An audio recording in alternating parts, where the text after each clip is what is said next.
1부 잘 들으셨나요? 2부 방송 지금 바로 시작합니다. 제가 이제까지 수없이 많이 겪어온 그 학급 중에서 정말 좋은 학급들도 있었어요. 근데 이게 결국은 구성원 때문이에요. 맞아요. 좋은 구성원이면 이미 나도 뛰어들고 싶어져요. 좋은 구성원이면 분위기도 너무 좋고, 근데 나쁜 구성원이면 이거를 어떻게 선생님이 개입해서 제도를 바꾸고 막 내가 어떻게 노력해가지고 누구랑 유대를 하려고 하고 이게 말도 안 되거든요. 근데 좋은 구성원일 때는 자연스럽게 친구가 되고 자연스럽게 따돌리지도 않고 각자 장점만 발휘하면서 편하게 생활하는. 근데 선의 학급은 그렇지 못한 거죠. 보라 때문에. 그 실제로 보라 같은 인물들이 거의 어느 그룹에나 다 있는 것 같아요. 이게 업기가 되게 어려워. 그리고 되게 보라가 그러니까 영화에서는 한 학급에 이런 캐릭터가 한 명이니까 되게 특별하게 보이는데 사실 뭐 주변에 생각해 보면은 여럿이죠. 네, 많아요 이런 캐릭터. 네. 저희 회사 정도의 선생님도 차이가 있어요. 네. 보통 회사들 네, 저희 회사도 많습니다. 네. 보통 이런 사람들은 맞아요. 별명이 뭐 보라죠. 근데 이건 회사니까 또 이제 그런 사람들이 오히려 어떻게 보면은 사람들이 무시하고 대충 할 수도 있는데 학급에선 달라요. 그리고 걔가 권위까지 지니고 있을 때 나는 이미 이 학급에 내일도 회사도 나가야 마찬가지죠. 되는데 회사도 동료가 아니라 선임일 경우에 하긴 더 귀찮고 더 복잡해지죠. 문제는 뭐예요? 네, 이제 둘의 관계가 네. 문제가 뭐냐면은 충돌을 하게 되는데 서로에게 자충수를 둡니다. 그러면서 어느 누구도 그 이너서클에 끼지 못하고. 그러니까 네. 이 영화가 이게 아까 얘기했던 것처럼 좋게 보는 부분이 그런 부분이에요. 누구도 완전 선, 완전 악 이런 게 아닌 게 보라 같은 경우에도 나중에 보라가 지아가 오기 전까지는 학급에서 계속 탑이에요. 그러니까 공부를 제일 잘하는. 근데 지아가 오게 되면서 지아가 공부를 더 잘하죠. 그러니까 이제 보라가 거기서 오는 상대적으로 1등이었지만 1등이 2등이 되는 걸로 거기서 갈등이 시작되죠. 네. 이거 진짜 저 경험 있어요. 제가 어렸을 때 학원 다녔었단 말이에요. 학원 다녔는데 제가 그 반에서 맨날 1등이었어요. 네. 초등학교 학원에서? 저학년이었던 것 같아요. 1등이었는데 어떤 애가 전학을 왔는데 걔가 온 날 걔가 1등을 한 거예요. 똑같았어. 나 하나 틀렸는데 이거 지아랑 똑같은 거지. 걔는 다 맞은 거야. 나 그때 울었어요. 저. 진짜. 하나 다 있는데 여기도 보라도 울잖아요. 되게 억울한 거예요. 억울하고 나도 그 화가 느낌 나고. 알죠. 나도 1등 해봤으니까. 그러니까 내가 나는 제일 1등을 했던 집단에서 1등을 처음으로 뺏겼는데 그때 당혹감과 창피함과 분노가 있어요. 상대에 대한. 나 그때 싸웠어. 또 걔랑. 시비 걸었어 내가 막. 싸우고 학원 끊었어. 파이터네. 사람의 좀 있는 것 같아요. 저도 초등학교 때 저도 초등학교 때 그러니까 부모님이 얘기하는 걸로는 공부를 진짜 잘했대요. 저는 기억이 잘 안 나는데 초등학교 5학년 초등학교 일을 기억 못하는 나이는 아니지 않습니까? 그러니까 그러니까 전부 다 기억이 안 나는 게 초등학교 5학년 때까지 학교에서 내 했던 모든 시험에서 틀린 문제가 하나도 없다. 저는 그 아까 말씀드린 그 초등학교 2학년 때쯤 막 3학년 때쯤 사건인 것 같아요. 그 이후로 10년 동안 공부를 접어가지고 진짜 이게 진짜 전 그것 때문에 접었거든요. 나에게는 공부가 아니다. 나보다 잘하는 놈이 짜증난다 해가지고 10년 동안 공부하다 재수 때 시작한 거야 지금 거의. 10년 동안 뭐 했어요 그럼? 10년 동안 책 읽고 놀았죠. 그러니까 저는 다른 것들을 개척했죠. 글 쓰고 그 공백을 만든 게 사실은 되게 사소한 거죠. 어떻게 보면. 나는 맨날 학원에 가서 1등 하다가 어느 날 전학 온 애가 학원에서 1등을 했다. 선생님이 걔만 칭찬했다. 거기서 오는 게 인생의 10년을 좌우해버린 거지 어렸을 때. 예. 그래갖고 내가 인문계 못 갈 뻔했어요. 그래서 선생님들이 김영윤 실명 거론한다. 김영윤 나 공고로 가고 얘는 인문계 못 간다고 우리 집한테 막 깽판 쳐가지고 저 반 꼴찌로 들어갔어요. 그래서 진짜 지금 생각하면 고1 때 이거 말도 안 되는 거지. 노처녀 같은 분은 이제 아니요 저는 같은 담임은 아니었는데 그 사람이 너무 유명해서 학교에 모르는 사람이 없었어요. 수학 선생님이었어요. 그리고 마음에 안 들다거나 아니면은 숙제를 안 해왔다든가 숙제가 엄청 많거든요. 사실상 이거는 못하게 만드는 거예요. 하루에 숙제를 하려면 3시간씩 정도 해야 돼요. 제가 그 사람한테 따기만 제 기억에 매일 한 10대씩 맞았어요. 따기만 그 중3 때. 그리고 숙제를 안 하면은 자리에 못 앉게 하고 땅바닥에 앉게. 땅바닥에 무릎 꿇고 앉아서 저 맨날 그 땅바닥이 자리였어요. 무릎 꿇고 앉아서 차가운 바닥에서. 저도 땅바닥에 자리였어요. 저는 그냥 계속 개개다 싸대기만. 한 반에 그때 어렸을 때 한 36명 그 정도였던 것 같은데. 남자애들은 한 두세 명 남고 다 꾸러왔잖아요. 맞아. 저는 그때 하는 놈들을 비웃었어요. 아, 멍청하게 그걸 왜 여기 앉아서 무릎 꿇고 수업 듣지. 한 반에 진짜 한 30명 넘게가 다 땅바닥에 앉아서 수업을 들었던 그런. 네, 쟤 같은 사람들이 있어. 제가 걔한테 타깃이 돼가지고 날 좀 더 때리려고 서기를 시키는 거예요. 매일 교무실로 부르는. 그 선생님 다 했는데 거기서 또 때리고. 그래갖고 고등학교 보내는 것까지 방해를 하고. 근데 결국 그렇게 공부 못해도 받아주더라고요, 고등학교는. 저는 정반대였거든요. 되게 이제 뭐 학교에서 선생님들 날 인정하고 좋아 마사지 해주고 그랬었죠. 이 선생님 보는 눈 없는 거지. 나 결국 대학 갔잖아요. 그래서 넌 대학 못 간다고 했어 나한테. 그 다음에 찾아갔나요? 찾아가려고 했는데 그리고 공립이라 어디 딴 데로 찾아가려고 하는 게 아니라 약간 복수하러 가면 그죠. 저는 이제 나름대로 괜찮은 대학에 합격했으니까 찾아갈까 그때 친구하고 같이 얘기도 하고 그랬었어요. 찾아가자. 근데 공립이라 이동을 하신대요. 5년마다 또 네, 그걸 또 추적할 만한 그 욕구는 없다. 그래서 굳이 굳이 뭐 그 사람 다시 보고 싶지도 않고. 근데 그런 사람들이 선생을 하고 있다는 게 이 나라의 비애죠. 영화에서 다시 영화 얘기로 좀 돌아가 볼까요? 네, 돌아갑시다. 이 보라가 지하 때문에 생기게 된, 그러니까 받게 된 그런 아까 얘기했죠 그런 충격 같은 거. 1등이었던 만년 1등이었던 애가 2등이 됨으로써 그때 그래서 혼자 울고 있는 거를 선이가 가서 다독여주는 장면이 나와요. 네. 그게 다시 이 관계가 영원한 그냥 최상위, 영원한 최하위층 이런 게 없고 계속 다 순환하는 그런 관계라는 거를 보여주는 것 같아서. 근데 보라는 것도 철저하게 정치적으로 이용한 거죠. 결국은 자기가 최상위를 위협당할 수 있다는, 자기가 갖고 있는 아까 말씀드린 학급에서의 계급을 정하는 몇 가지 덕목 중에 한 가지가 깨져버린 거잖아요. 나보다 공부 잘하는 애가 나타났다. 그거를 걔의 약점을 파고들려야겠다. 그래서 선이한테 걔의 정보를 듣는 거를 선택을 했고 그 정보를 이용해서 지하를 쳐냈죠. 결국은 쳐냈는데 성공해요. 그리고 그 대단한 문학으로 다 쓴.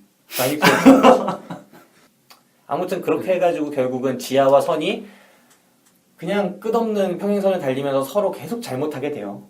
그래서 결국은 이들이 파국으로 치달을 수밖에 없겠구나라고 보여줬을 때 영화가 반전을 주면서 끝나는 거죠. 네, 어떻게 되죠? 이제 뭐 첫 번째 상황이 다시 되돌아가는 거죠. 네, 수미상관 비슷한 식으로 가지만 처음과는 다른 결정이 되는 거죠.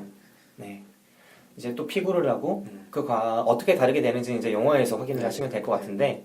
영화가 그런 의미에서 앞에 말씀드린 에피소드 이거를 하나하나씩 진전시키는 솜씨도 상당히 안정적으로 끌고 가고 그리고 처음과 끝을 되게 다른 결말을 주는 것도 인상적입니다. 결국은 이건 성장 드라마죠.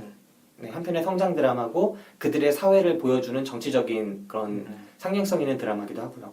네. 사실 성장 드라마라는 게 시간에 관한 얘기를 공간을 통해서 보여주는 거잖아요. 네네. 근데 이제 교실이라는 공간, 또 운동장에서 벌어진 그 공간이 어떻게 그 공간에서 처음과 결과가 어떻게 바뀌는지에 대해서 성장을 보여주니까 되게 좋은 영화인 것 같아요. 그리고 그 사이에 선생님이 개입할 수 없는 아이들의 세계라는 거를 되게 내밀하게 보여준 것도 좋았고 그 속에서 우리 관객 모두가 경험했을 의무교육 세상에서 모두가 경험했을 그 감정을 공감시키는 솜씨도 상당해요. 맞아요. 저를 공감시켰으면 제가 볼 때는 의무교육 받은 애 중에 공감 못 시킬 사람이 없습니다. 진짜 이건 진심이었다. 이 정도면 거의 극찬인데요? 네.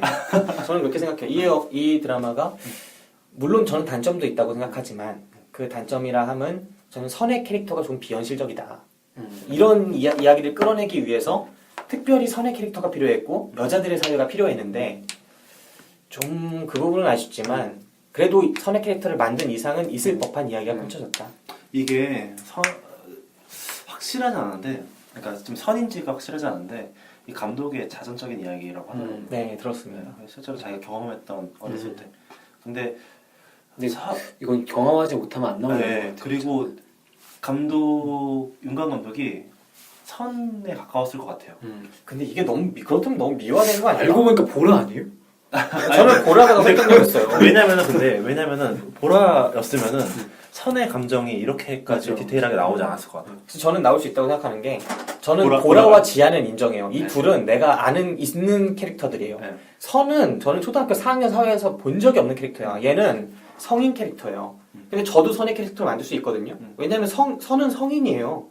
성인이 그들 사회에서 겪는 감정의 디테일을 만들어내는 건 매우 쉬운 거죠. 그러니까 이제 이게 감독이 경험했던 건데 거기서 약간 덧붙여서 그리고 자기가 좀 그런 것 같아요. 자기 어렸을 때를 약간 미화한 것도 있고 거의 진짜 이거는 거의 뭐 성인이 가서 플레이를 하는 그 느낌이 그 감독이 나니까. 뭐죠?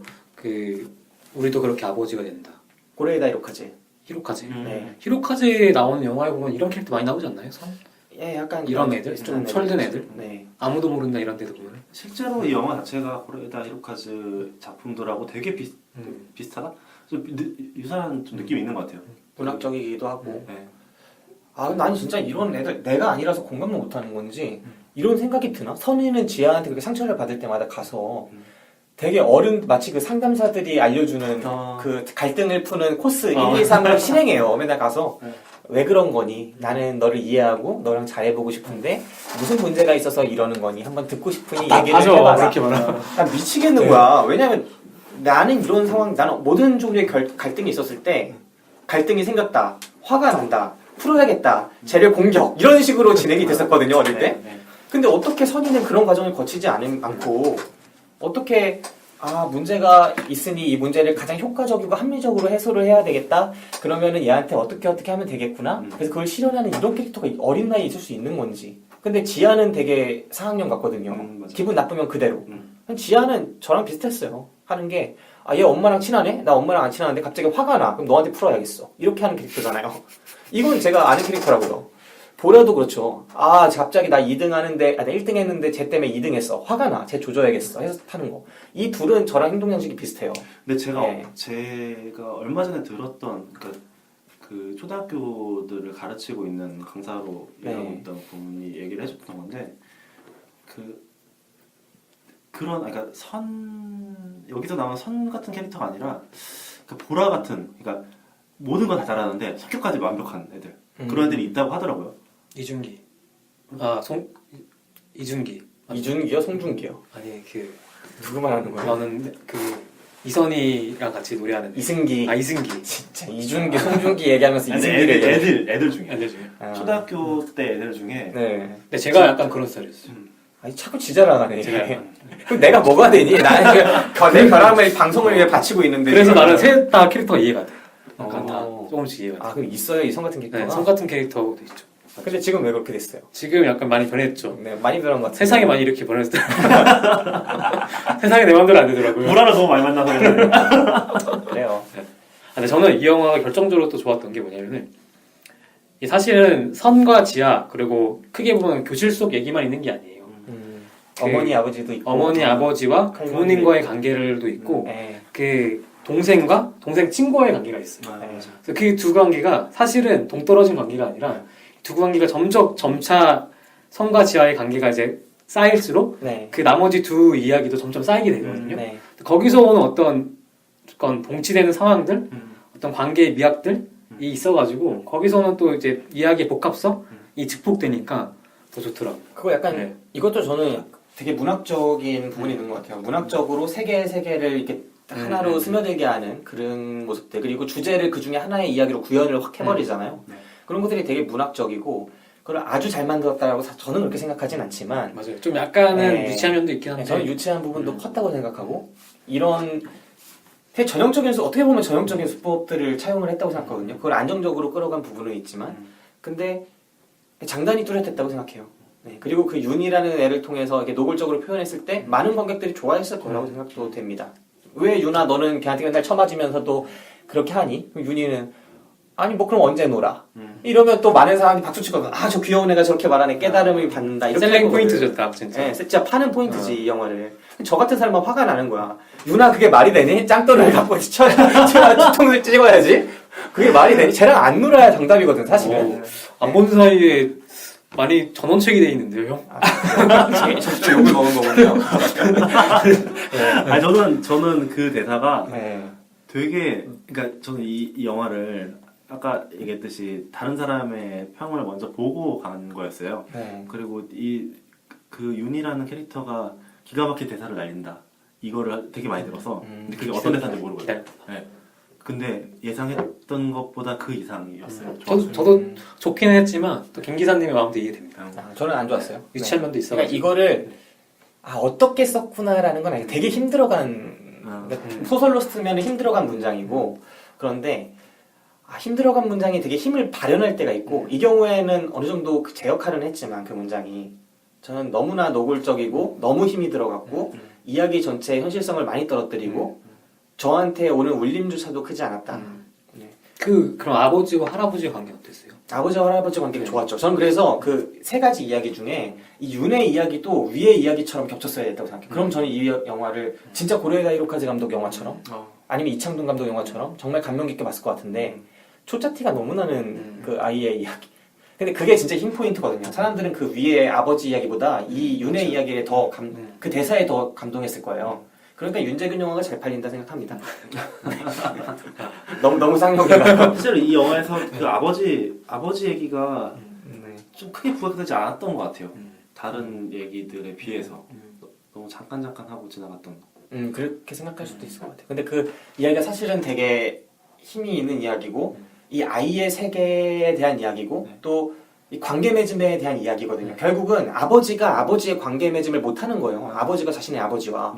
근데 선도 지금 관계 맺음을 못하고 있어요. 선도 지아와 관계 맺음을 못하고 있어요. 그러니까 나이가 든다고 해서 관계 맺음을 잘하는 것도 아니고 그런 관계 맺음의 어려움들을 짧지만 되게 강렬하게 보여주는 게 그 아버지의 그거. 근데 어머니가 그걸 어떻게든 해소해보려 하지만 쉽지 않은 모습들. 그게 오는 감정이 크거든요. 그리고 그게 맞물리는 상황들 중첩시키는 게 되게 좋은 드라마를 풀어가는 수법이었다고 생각해요. 그 상징 저는 그런 이야기 동치 너무 좋았던 것 같아요. 네, 너무 좋았어요. 그 부분은 진짜 좋았습니다. 네, 전반적으로 좀 좋은 얘기들 되게 많이 해봤고 평이 좋네요 이 영화. 네, 평이 전 근데 추천 안 할 겁니다. 말씀드렸지만 뭐지 이거? 네, 추천 안 할 겁니다.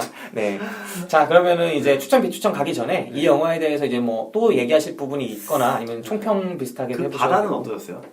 바다 영화 초반에 바다를 가자 계속 그런 얘기를 하는데 네, 윤희가 선희가 부모님한테 올해 바다 가냐고 뭐 그런 얘기를 묻고 못 간다고 하니까 이제 지아랑 둘이 가자 뭐 이제 그런 얘기도 했었죠. 네. 나중에 바다를 그러니까 바다를 영화에서 가는 장면이 나오는데 장례식. 예상치도 못한 장면. 근데 저는 그런 아까 김민상이 말한 것처럼 이제 망설 관계에 있어서 아들이 아버지와의 관계에서 망설이잖아요. 계속 네. 화해를 먼저 시도를 하고 어떤 관계의 어떤 갈등을 해결할 수 있는 어떤 기회가 있었음에도 불구하고 못 하잖아요. 근데 그 결론이 뭐였냐면 아버지의 죽음이고 관계 단절이잖아요. 근데 이런 것까지 생각을 해보면은 이런 거를 생각을 했을 때 그 딸이 마지막으로 가는 장면이 그러니까 바다를 가는 장면이 관계가 회복돼서 가는 장면이 아니라 또 관계에 이제 그러니까 단절되면서 가게 되는 장소가 바다잖아요. 어떤 거기서 느꼈나? 거기서 그냥 그런 생각만 했어요. 뭐 어떤 의미까지는 모르겠고. 저는 그 장면이 되게 잘 연출될 수 있었던 장면이라고 생각해요. 그 장면이 물론 좋았지만 아쉬웠던 건 그 장면이 흔히 이런 영화, 특별히 그리고 성장 드라마 같은 경우에는 바다가 정말 많이 써요. 성장 드라마 진짜 오래된 명작 중에 뭐가 있을까? 프랑스와 트리포 영화 가운데서 뭐 400번의 부탁 이런 영화들 있잖아요. 이런 영화 보면은 바다가 처음부터 바다라는 공간은 언제나 가기 전에는 꿈과 낭만의 공간이고 그리고 막상 갔을 때 성장 드라마 같은 경우에는 매우 많은 경우에 바다가 생각보다 자기가 이제 가기 전에 생각했던 꿈과 재미와는 완전히 대치되는 공간인 것처럼 보여주는 게 성장 드라마에 바다가 쓰이는 매우 오래된 수법 중에 하나예요. 소설에서도 많이 그렇게 하고. 근데 이 영화에서 똑같아요. 어렸을 때 이제 꼬맹이 둘이서 우리 바다 가자, 해수욕장 가자, 즐겁게 놀자 이렇게 얘기했던 그 공간이 나중에 아버지의 슬픔을 묻는 공간이 되어버리거든요. 그곳에 아이가 가서 바다를 마주했을 때 그 느끼는 감정과 이런 것들이 놀러 가는 게 아닌 네. 그런 공간이 아닌 게 된 거죠. 바다의 새로움이 보여지는 그것들이 훨씬 효과적으로 표현될 수 있었을 거라고 생각합니다. 근데 이 영화에서 그냥 이제 약간 지나가듯이 이제 보여지지만 그 장면에서의 그 감정이 완전히 또 없진 않거든요. 오는 감정이 있기 때문에 바다라는 그 공간이 어쨌든 쓰인 것 자체는 좋았다. 근데 영화적으로 표현이 잘 됐냐 하면 그건 좀 의문이 있다라고 생각합니다. 실제로 고레데 히로코즈 감독의 최근작이었던 뭐였죠? 그렇게 아버지가 된다? 바닷마을 다리. 네. 그 영화에서도 거기 주인공들이 바다를 뛰노는 장면이 나오는데 이복 형제들이에요. 네. 이복 자매들인데 이복 자매들이 이 바다에서 아버지에 대한 것들을 서로 날려버리고 이 이복자매들끼리의 우애를 다지는 그런 걸로 쓰였던 것 같아요. 네. 바다라는 공간 자체가 원래 인간이 이제 일상적으로 마주할 수 일상이라기보다는 이제 쉽게 마주할 수 있는 것 중에선 가장 이색적인 공간이고 가장 크고 진짜 이게 뭔가 커다랗잖아요. 우리가 당해낼 수 없고 이게 정말 운명 같은 느낌이 오기도 하고 어떻게 보면 그런 요소들을 바다라는 공간이 되게 잘 해주는 것 같아요. 앞에 말씀드린 그 400번의 부탁 같은 영화를 보면은 소년원에 이 아이가 계속 말썽 피고 장난 피고 막 사회가 정말 이 아이를 극단으로 몰아서 소년원에 갇히는데 늘 바다에 가고 싶어 하거든요. 바다에 가면 정말 내가 탈출하고 해방될 수 있는 공간인 것처럼. 네. 근데 결국은 소년원을 탈출해서 바다로 막 달려가서 마지막에 딱 바다에 도달했을 때 네. 정말 길고 강렬한 롱테이크를 지나서 바다에 도착했을 때 이 아이가 바다를 딱 해변까지 간 다음에 뒤에 있는 따라온 카메라를 향해서 돌아서거든요. 근데 그때 보여지는 얼굴의 표정은 되게 당혹스럽고 벽과 네. 마주한 느낌이고 허망한 느낌으로 표현이 돼요. 근데 이런 바다의 다른 모습을 영화가 어느 정도는 보여준 부분이 있다라고 생각을 합니다. 네. 성공적이지 않지만 네, 성공적이진 않지만 충분히 성공했는지 아닌지 저는 모르죠. 그러니까 더 개선의 여지가 있어 네. 보이지만 저는 만족하지 못했지만 네, 그랬어요. 또 좋았던 장면이나 기억에 남는 부분들 있으세요? 다른 것 같습니다. 네. 시작도 저는 시작 장면이랑 엔딩이 되게 기억에 남아요. 둘이 딱 어느 정도 거리를 네, 엔딩에서 뭐 어차피 이거 다 그러니까 이 영화를 보셨을 거라고 생각하고 마지막 장면에서 도와주죠. 네. 선이가 지아를 도와주는 장면으로 선을 밟지 않았다. 네, 지아는. 전 그 장면 정말 좋았어요.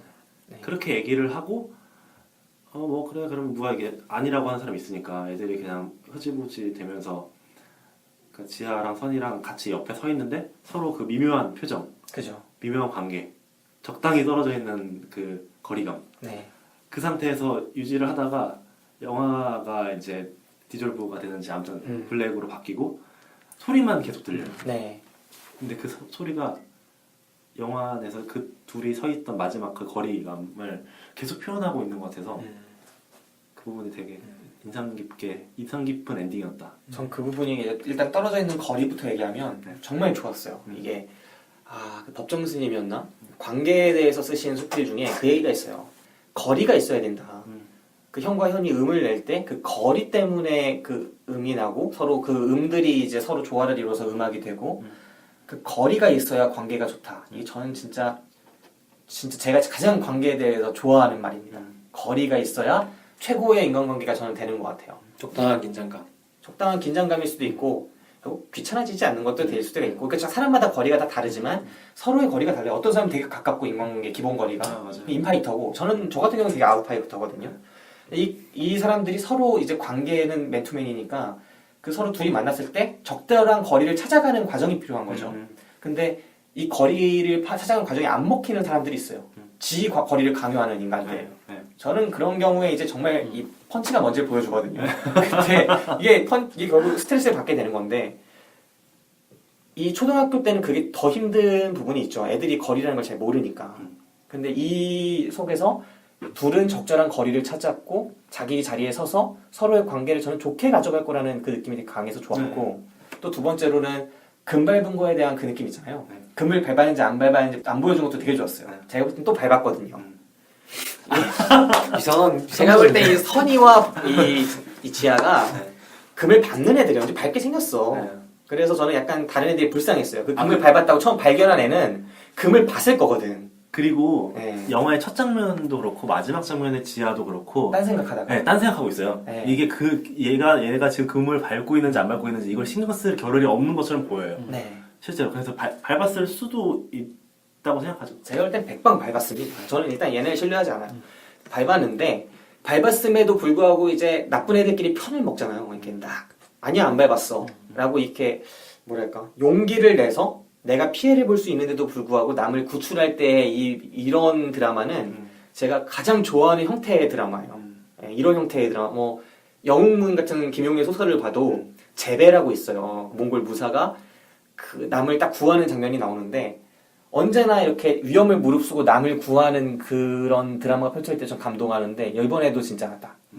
제가 무조건 금을 밟은 애를 구출하는 그 뻔뻔함이 저는 너무 좋았어요. 올해의 선택이죠. 네, 가장 용감한 선택이죠. 네, 정말 용감한 선택이죠. 네. 우리가 사실 일상 인간을 딱 사회를 살아가면 그게 정말 힘들거든요. 네. 그냥 버스에서 누가 성추행 당하고 있는데 안 구하는 사람이 태반이래잖아요. 맞아. 네. 살인 당하고 막 살인자한테 쫓기는 사람이 그렇게 소리를 질러도 아무도 안 도와준다잖아요. 흔히 몇 년 전까지만 해도 중국을 그렇게 욕했었는데 음. 요즘에는 뭐 그럴 수가 없는 것 같아요. 네. 중국 욕을 할 수가 없어요. 네. 저도 그 장면에서 비슷하게 느낀 게 사실은 말 한마디로 될 수 있는 상황이잖아요. 네. 그 전까지 말을 안 해서 그렇지 말 한마디로 어떻게 보면은 그 자신에게 쓰여졌던 누명이라든지 어떤 관계의 단절을 회복할 수 있는 상황이었던 건데 네. 그게 지금까지 파국으로 치닫은 어떤 거잖아요. 네. 거기서 오는 어떤 뭐 생각이 들었죠. 어떻게 보면은 굉장히 어떻게 쉽게 해결할 수 있는 사건인데 이들이 정말 깊은 관계까지 가서 파국까지 갔구나 네. 라는 생각이 들었습니다. 그죠. 그리고 그걸 마지막에 얘기한 게 선이라는 캐릭터라는 게 선은 영화의 맨 첫 장면에서 그걸 자기한테 얘기해 줄 수 있는 사람이 없었어요. 네. 근데 그 영화 그 방학 기간 그리고 이제 2학기 그렇게 거치면서 이 캐릭터가 이거를 얘기할 수 있는 자기가 성장이죠. 네, 자기가 구세주가 되는 거죠. 자기가 도움만 필요로 하다가 자기가 직접 도움을 주는 단계가 됐고 나중에는 진짜 멋진 보라와 이제 딱 대립각을 세우면서 저 그런 게 보고 싶단 말이에요. 이런 아이들의 이런 드라마 저 사실 관심이 없어요. 초등학교 4학년. 나중에 기억도 못할걸? 제가 진짜 관심을 갖는 건 이 선이가 나중에 일가를 이뤄서 패거리를 가졌을 때 보라의 일당을 어떻게 복수를 해내느냐. 저는 인생을 약간 이렇게 살기 때문에 이런 게 너무 궁금한 건데 이거에 대해서는 저는 이런까지 우리들 보면 사실 저는 좀 추천을 안 하는 이유가 재미가 일단 저는 별로 없어요. 이런 남들의 관계 귀찮거든요. 제가 지금 최 기사랑도 관계를 가지기가 지금 힘든 판에 내가 이게 선이랑 지하 초등학교 4학년 애들의 관계를 지금 관심을 갖게 생겼습니까? 근데 물론 이 영화가 그런 걸 잘 효과적으로 그려내고 있기 때문에 그냥 적당히 보긴 했지만 이 편이 나왔으면 좋겠다. 어떻게 보라를 척결하느냐? 보라는 아니면 그거에 이제 학교 개각 액션물로. 하느냐? 예. 학교 액션물로. 꼭 액션이 필요는 없어요. 네. 우리들 있어졌어 해가지고 네. 어떻게 이제 보라가 뭐 변해갈 수도 있고 그런 모습들이 좀 되게 궁금하더라고요. 네. 저는 진짜 성 같은 애가 저의 세계에서 되게 혁명적인 인물이라서 어떻게 이런 착한 애가 있을 수 있지? 난 전 성악설을 믿거든. 성악설 내지 성모설악설을 믿는데 되게 비관적인 사람이었군요. 아니죠. 이게 성악설을 극복해내가는 인간형을 전 좋아해요. 예. 나보다 더 이 악과 악이 부딪혀서 저 악을 어떻게 징벌하고 나의 악을 다스리느냐 이걸 전 좋게 보는데 이 속에서는 선이가 정말 선해요. 선이는 선한 캐릭터고 선을 밟는 캐릭터죠. 이 선이가 어떻게 다른 악한 애들과 악이 될 수 있는 애를 보라는 성악설이고 지하는 성무설악설인데 선이는 성선설로서 어떻게 이들을 교화하느냐의 드라마이기 때문에 저는 관심이 없으면서도 재미있게 본 거죠. 네. 이건 저의 세계가 아니에요. 저는 고담시 같은 세계를 살아왔다고 생각하는데 정말 착한 세계도 있구나. 네. 자, 그럼 이제 이 영화 추천 비추천 가봅시다. 네. 먼저 제기사. 네, 저는 추천드립니다. 추천 100% 추천드리고 이유는 아까 말한 것처럼 뭐 관계에 대한 영화기도 하지만 성장에 관한 영화로서 그 첫 번째 오프닝 씬에서 선이 혼자 있었잖아요. 네. 근데 좀 나중에 거리는 있지만 마지막 클로징 씬에서 선과 지아가 이제 한 프레임 안에 들어왔던 사실 자체가 네. 굉장히 기분 좋은 영화인 아. 것 같아서 네, 추천드립니다. 네. 그러고 보니까 갑자기 또 하나 생각나는데 영화에서 우리가 설명을 안 했지만 되게 중요한 장면 중에 문방구 터는 장면이 있어요. 맞아요. 저 그 장면에서 진짜 쾌감 쩔었다. 저 이런 걸 좋아한다고요. 이게 약간 저도 약간 예전에 이름을 좀 날렸었거든요. 한번 도적질에 도적질로. 근데 그게 되게 나쁜 일인데 어렸을 때 진짜 나쁜 일을 많이 했죠. 저도- 해결하고 좋은 일을 하려고 살고 있어요 지금. 근데 생각해 보면 애들이 진짜 그렇게 훔치거든요. 저 진짜 많이 줬습니다. 아까 선처럼 얘기했잖아요. 근데 진짜 생각해보니까 얘 이렇게 허언증이 나타니까 아까 분명히 그러니까 한 자리에서 허언증이 밝혀지는 거지. 아까 분명히 네. 나는 뭐 어릴 때 그러니까 그런 아이였다. 완벽한 아이였다. 팀쿡이라 했잖아요. 네. 내 정체성이 게이도 있지만 서핑을 잘 타는 사람도 있고 사촌을 좋아하는 뭐 어떤 그런 친척의 모습도 있고 그런 것처럼 여러 가지 자아가 있는데 학교에서 공부도 잘하고 맨날 1등만 했고 완벽했지만 문방구 털었다. 네, 근데 진짜 어이가 진짜 없구나. 많이 털었어. 생각해보니까 하이테크 진짜 많이 털었던 것 같아. 그러니까 문방구가 야 진짜 양심도 하이테크를 털어? 근데 나중에는 야, 진짜 그 경인문구라고 아 이런 얘기 해도 되나? 그냥 뭐 진짜 많이 털었던 것 같아. 오토바이도 힘들고 심지어는 오토바이요? 진짜 쌍놈이네. 진짜 많이 정말 털었어. 그렇지만 네. 와, 몇 탈 때 턴 거예요? 그럼 몇 살? 때? 중학교 때. 얘 진짜 도둑이네. 중학교 때 도둑이야. 근데 그 당시에는 진짜로 그때 왜 그랬지? 진짜. 근데 어렸을 때 저도 어렸을 때 돌보기가 좀 있었거든요. 네. 와 진짜 이삭 씨도 안 되겠다. 아, 뭐 터셨어요 주로? 저는 지금 생각하면 좀 그랬던 것 같아요. 저 되게 그때 어렸을 때 오락실을 되게 좋아했는데 네. 오락실을 가기 위한 자금이 필요했죠. 아빠도? 엄마도? 그런 것도 있고. 진짜. 은행 터진 건 아니죠. 아니요. 저도 슈퍼랑 문방구 좀 털어봤는데 아 진짜 이건 못 쓰겠네. 근데 진짜 이게 터는군요 다. 근데 그게 네. 근데 근데 그 장면 정말 좋았어요. 그리고 네. 진짜 이게 전 느껴진 게 아저씨가 싸가지가 없을 때가 있어요. 그렇죠. 내가 보니까 아저씨가 좀 성격이 나쁜 이유를 알겠네. 이게 자꾸 털리니까 그런 거긴 한데 나는 털 생각이 없이 들어가도 이 영화 속에 이 선이한테 하는 것처럼 내가 돈도 없어 보이고 와가지고 그냥 딴 거 구경하고 있으면 막 되게 그렇게 얘기해요 진짜. 맞아. 근데 살 것도 아니면 내려놔. 왜 보고 있어? 나가. 막 이런 식으로 해요. 음. 그러면 저는 그 문방구 텁니다. 네. 의적이네요. 네. 진짜 저는 1년 내내 털어요. 저는 진짜. 네. 의적이네. 네. 저에 대한 저는 남을 구해주진 않죠. 저를 구한 것도 아니고 복수를 하는 쪽인데. 카운터 펀치로 날리는. 네. 근데 진짜 생각해보면 그런 아저씨들의 문방구를 계속 털었던 적이 있는데 양심의 가책을 느꼈는데 이제 안 느껴야겠네요. 당신들도 털었다 하니. 많이 들었어. 네. 한번 잡혔어요. 잡혀가지고 경찰서도 갈 뻔하고 그랬는데 음. 아 진짜 힘들. 그때는 뭐 그런 게 추억이죠. 지금 생각해보면. 저는 나중에 돈을 벌다가 벌었대.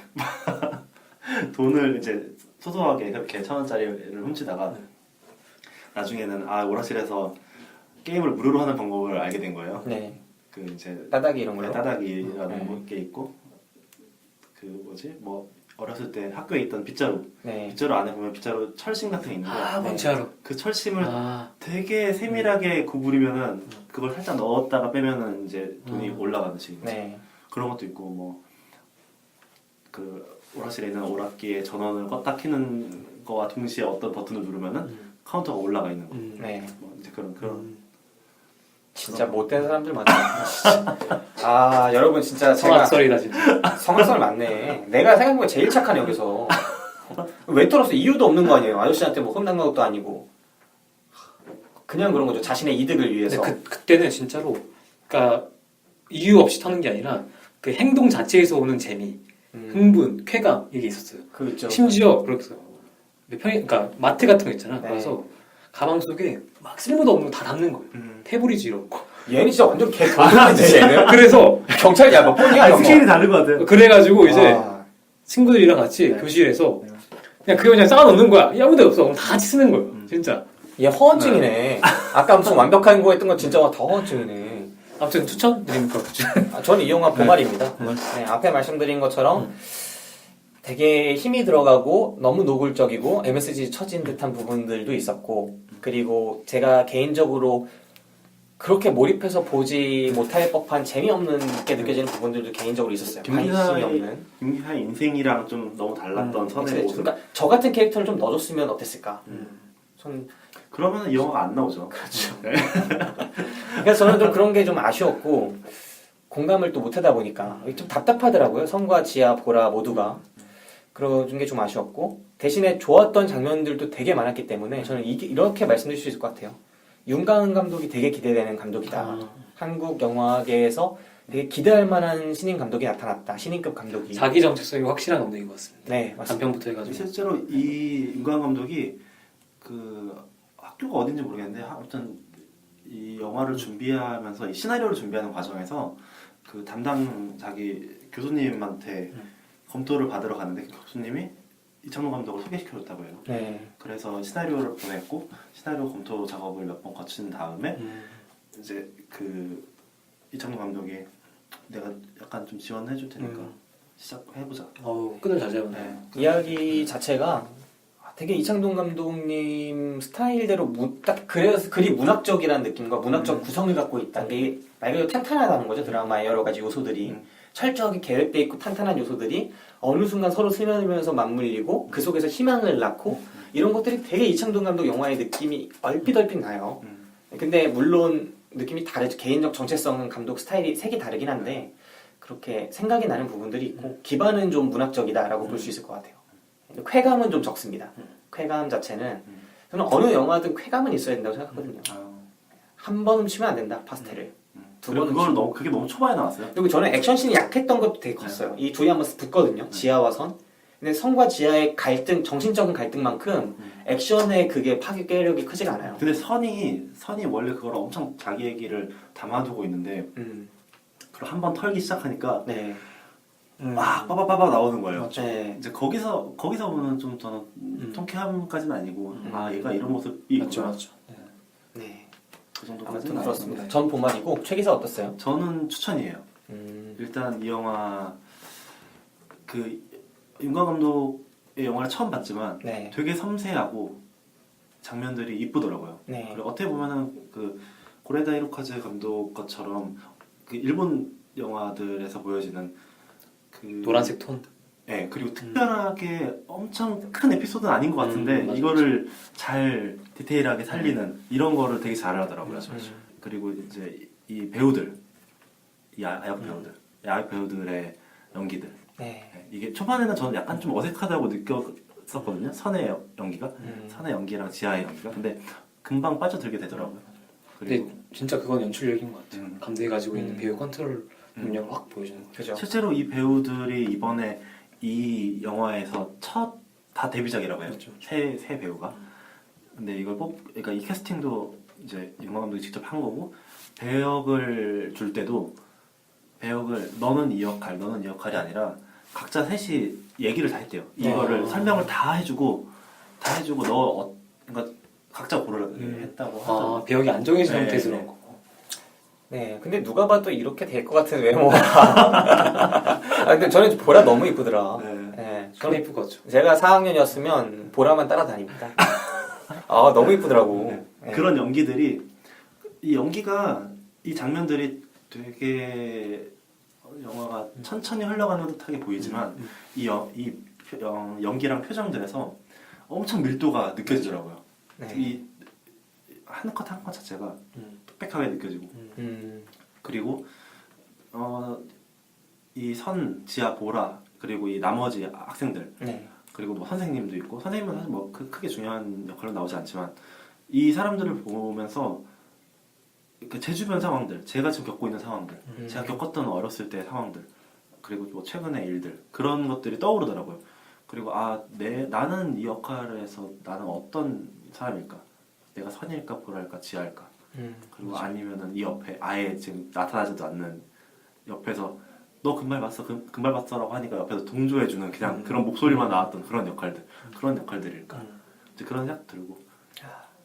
제목처럼 우리들의 얘기예요 사실. 네, 진짜 그죠. 그랬던 것 같아요. 결국 영화 속 우리들, 그러니까 성과 지하 뭐 그런 아이들이 자기를 우리들이라고 부르는 게 영화 밖으로 뛰쳐나와서 어느 순간 말 그대로 우리 모두의 이야기로 되어가는 영화고 영화가 그 부분에서는 성공한 부분이 있는 것 같아요. 네. 그리고 진짜 아역 배우들이 연기를 잘했기 때문에 저는 이제 무비시네 영화상 이제 나중에 연말에 또 하잖아요. 네. 거기서 아역 이제 배우상을 만드는 겁니까? 아역 배우상 안 만들죠. 당연히 저는 남자 배우, 여자 배우도 없어요. 배우는 배우지. 나이 뭐 우대 이런 거 없습니다. 아니 난 지하철 낼 때 노인들 뭐 이렇게 막 경로우 대표 그리고 애들 할인 저는 이거 뭐야 뭐 우마땅해요. 애들 할인이요? 예, 그냥 다 똑같이 인간들이 의자 차지하면 다 돈 똑같이 내야지. 네. 저는 그렇게 생각해서 이 배우도 선지야 뭐 배우 이름 붙인 이상 무조건 똑같이 경쟁해야 된다. 거기도 승산이 있다. 근데 이제 제가 생각할 때는 한 명이 벌써 아역인데 들어가 있는 애가 있거든요. 누굴까요? 두 분 못 맞추실 것 같습니다. 김환희 씨요. 네, 맞아요. 곡성의 김환희 씨가 그 주연 배우에서 한번 경쟁을 해볼 수 있다. 또 그게 좋거든요. 유아인 씨가 베테랑에서 주연과 조연에 살짝 끼어들어가지고 결국 지난해 문비신의 영화방 그 배우상을 먹었듯이 이 김환희 씨 같은 경우에도 주연과 조연을 다 깔짝거리면서 표를 많이 모아서 한번 노려볼 수 있는 포지션이거든요.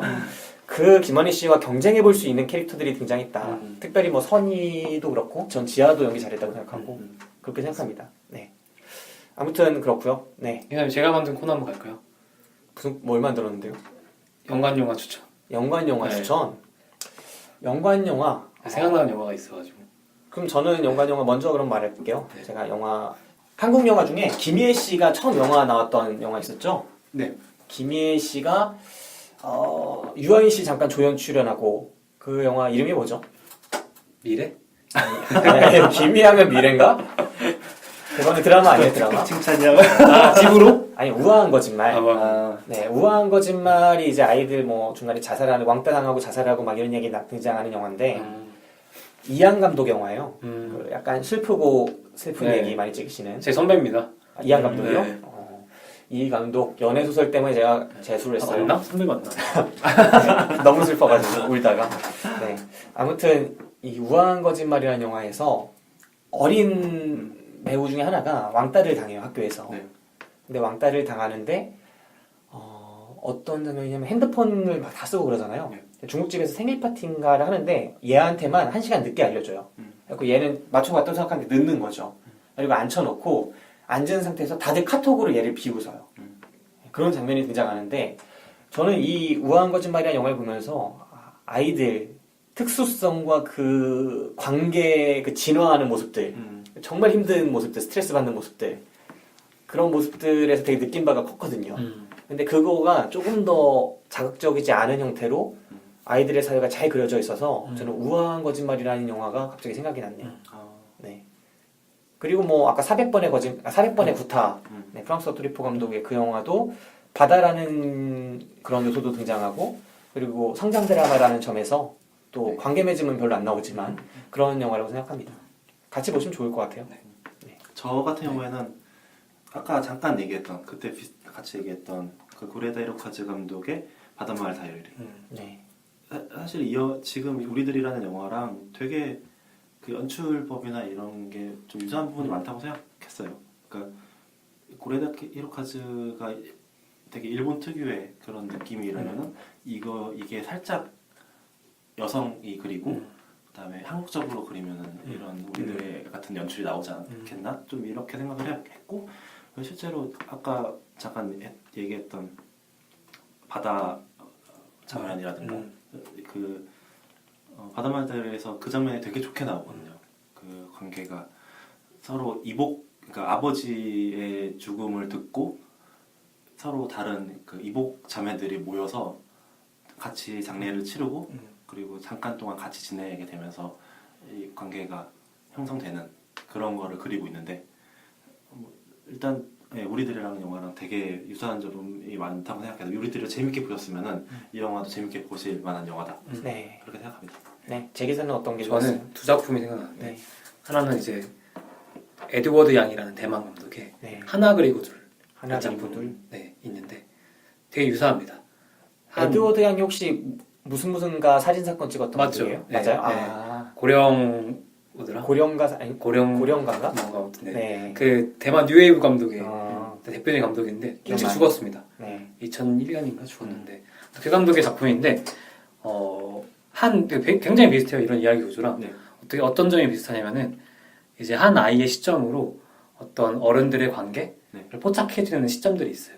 그런 것들이 있는데 그게 어떤 우리들한테 보여주는 어떤 아이들의 관계를 통해서 우리 사회를 보여주는 그런 건 굉장히 유사하고 그죠. 거기서도 이렇게 그 아이와의 관계와 또 할머니와의 관계가 있거든요. 할머니와 할아버지가 돌아가시면서 느껴지는 어떤 그 인생이 어떤 나이는 다르지만 비슷한 점이 있다는 점들 그런 것들을 보여주는 게 있는데 굉장히 유사한 면이 있어가지고 그 영화 보면은 제가 책으로 뽑는 5편의 영화 중 하나거든요. 네. 보면은 굉장한 어떤 인생에 대한 고민, 생각이 들 만한 영화라 추천을 드리고 보통의 경우는 이게 저 5편의 영화가 있거든요 하면은 이렇게 진행하는 저 같은 입장에서 다른 4편은 뭔가 이렇게 물어보는데 물어보지 않겠습니다. 네. 네. 다음에 한번 진행할 때 소개해 주세요. 네. 그리고 이제 또 아까 갑자기 생각났는데 프랑스어 오종이라는 감독의 네. 진실오고 내다이라는 단편이 있어요. 그게 이제 아이들이 어떤 클로즈업 샷으로만 구성된 영화인데 진실 게임 같은 걸 하는데 어떻게 진실 게임을 하면은 청소년 한 10살만한 애들인데 10살짜리 정도 10살 정도밖에 안 된 애들인데 막 진실 게임이나 왕 게임 같은 걸 하면서 키스를 시키고 네. 그 상반신만 클로즈업이 들어가는데 네. 뭐 중요한 부분을 만져봐라 아, 막 이런 식이 되는 거예요. 네. 되게 이제 충격적이죠. 어. 마지막 장면이 어떻게 되냐면은 딱 만져본 남자애가 어떤 여자 소녀의 그 중요 부위를 만지는데 막 피가 나와 있는 거예요. 아, 그러면서 끝나는 장면이 있는데 어떤 그 우리들에서 보여주는 첫 장면과 마지막 장면의 그 클로즈업 이랑 굉장히 유사하거든요. 네. 이 위에는 보이지만 네. 그 밑에는 어떻게 이야기가 흘러가는지 모르는 상황들 그런 면에서 유사한 점이 있어서 그 영화 추천을 드립니다. 제가 이거 방송 오기 전에 저 매일 이제 오마이스타 영화 보면은 거기에 기고를 하잖아요. 네.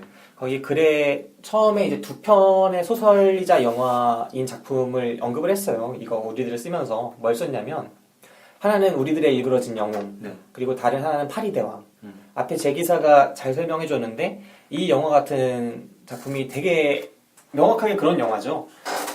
아이들의 세계를 통해서 전체 우리들의 세계를, 어른들의 세계일 수도 있고 현실 세계를 또 이 작품을 접하는 사람들이 살고 있는 세계를 간접적으로 보여주고 생각하게끔 만든다. 예, 우의적으로 비추는 영화다. 그렇게 볼 수 있는 대표적인 작품이잖아요.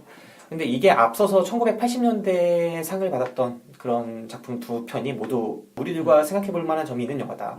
우리들의 일그러진 영웅 같은 영화도 엄석대와 그리고 주인공인 나. 네. 네, 엄석대한테 대항하는 것처럼 보이지만 사실은 결국은 대항에 실패하는 내가 나의 나약함을 보여주는 결국 독재자와 나약한 지식인과 그들이 구성원으로 있는 그 사회의 모습을 보여주는 작품이고 파리대왕 같은 경우에도 25명의 소년이 표류하거든요.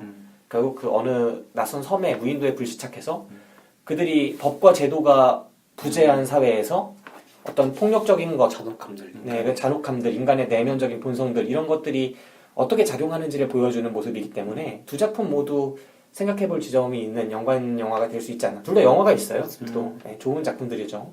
네, 그런 영화들이었습니다. 자, 그럼 이제 할 얘기 다 했으니까 네. 마지막으로 끝인사 하면서 영화 마치도록 하겠습니다.